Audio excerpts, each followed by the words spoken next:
السلام علیکم۔ ہاں جی جناب، تو کیسے ہیں آپ لوگ؟ میں امید کرتی ہوں آپ سب خیریت سے ہوں گے اور خوش و خرم ہوں گے۔ میں ہوں آپ کی ایمان اور میں آپ کی خدمت میں کہانیاں لے کر آتی رہتی ہوں۔ آج بھی اسی غرض سے آپ کی خدمت میں حاضر ہوں۔ کہانی کو آخر تک لازمی سنیے گا۔ چلتے ہیں کہانی کی طرف۔ رشید احمد کا خاندان ایک عرصے سے اپنے نئے گھر کی تلاش میں تھا۔ دن رات کی محنت کے بعد آخر کار وہ ایک خوبصورت بنگلہ خریدنے میں کامیاب ہو گئے۔ یہ بنگلہ شہر کے مضافات میں تھا، جہاں سکون اور خاموشی تھی۔ رشید، اس کی بیوی صبا اور ان کے 2 بچے علی اور زینب اس نئے گھر میں منتقل ہونے کے لیے بے حد خوش تھے۔ وہ بنگلے میں پہنچے تو گھر باہر سے جتنا شاندار لگ رہا تھا، اندر سے اتنا ہی خاموش اور عجیب۔ دیواروں پر پرانے وقتوں کی تصویریں لگی تھیں اور دروازے لکڑی کے تھے جن پر عجیب سے نشان بنے ہوئے تھے۔ یہ گھر تو پرانا لگ رہا ہے، صبا نے کہا جب وہ گھر کا جائزہ لے رہی تھی۔ پرانا ضرور ہے، لیکن ہمیں آرام دے گا، رشید نے مسکراتے ہوئے جواب دیا۔ بچوں نے خوشی سے پورے گھر میں دوڑنا شروع کر دیا، لیکن زینب جلد ہی ایک کمرے میں رک گئی۔ زینب نے اپنے کمرے کی دیوار پر ایک عجیب سی تصویر دیکھی۔ تصویر میں ایک کالا سایہ ایک عورت کے پیچھے کھڑا تھا اور اس کی آنکھوں میں ایک عجیب سی چمک تھی۔ امی، یہ تصویر یہاں کیوں ہے؟ زینب نے ماں کو آواز دی۔ یہ شاید پرانے مالک نے چھوڑ دی ہوگی، فکر نہ کرو، ہم ہٹا دیں گے، صبا نے جواب دیا۔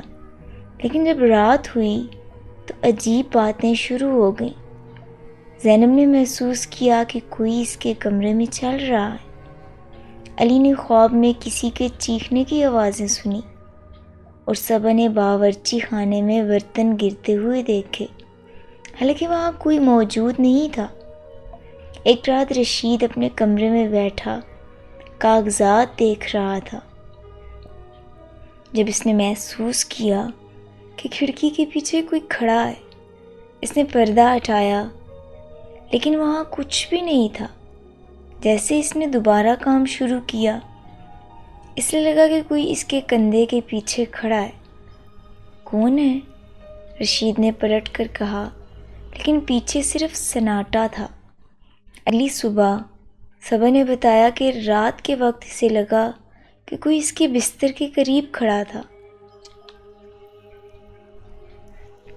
دونوں نے اسے معمولی بات سمجھ کر نظر انداز کر دیا، لیکن کالے سائے نے انہیں نظر انداز نہیں کیا۔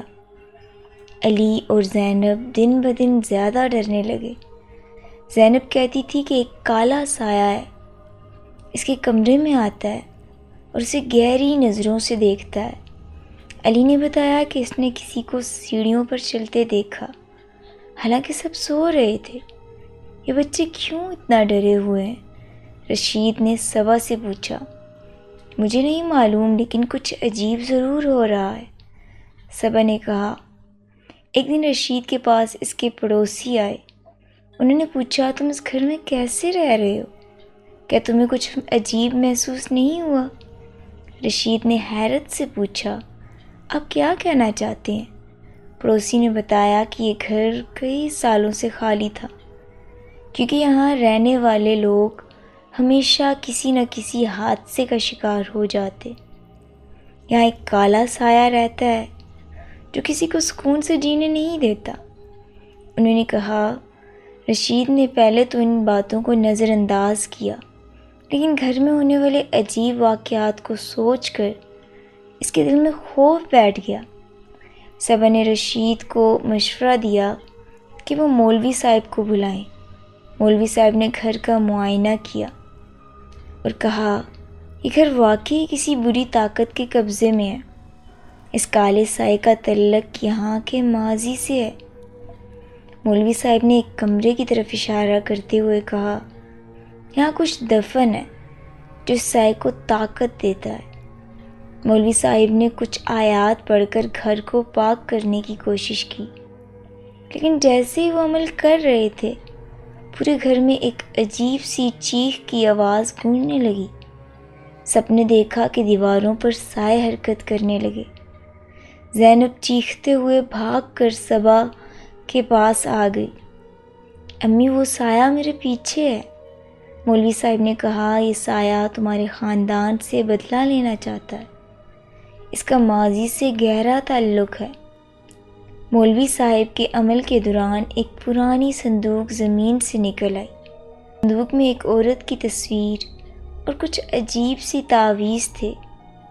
مولوی صاحب نے بتایا کہ یہ عورت اس گھر کی پرانی مالکن تھی جو کالے جادو کی پریکٹس کرتی تھی۔ اس کی موت کے بعد اس کی روح ایک کالے سائے کی شکل میں اس گھر پر قبضہ کر چکی تھی۔ مولوی صاحب نے کہا کہ اس کالے سائے کو ختم کرنے کے لیے پورے خاندان کو ایک ساتھ دعا کرنی ہوگی۔ جیسے ہی سب نے دعا شروع کی، گھر کی ہر چیز ہلنے لگی۔ کالے سائے کی چیخوں سے پورا ماحول خوفناک ہو گیا، لیکن آخر کار مولوی صاحب کے عمل کے بعد سب کچھ پرسکون ہو گیا۔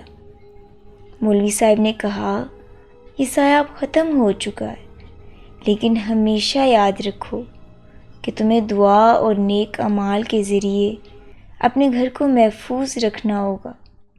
رشید کا خاندان ایک نئے آغاز کی طرف بڑھ چکا تھا، لیکن اس رات کے خوف نے انہیں ہمیشہ کے لیے بدل دیا۔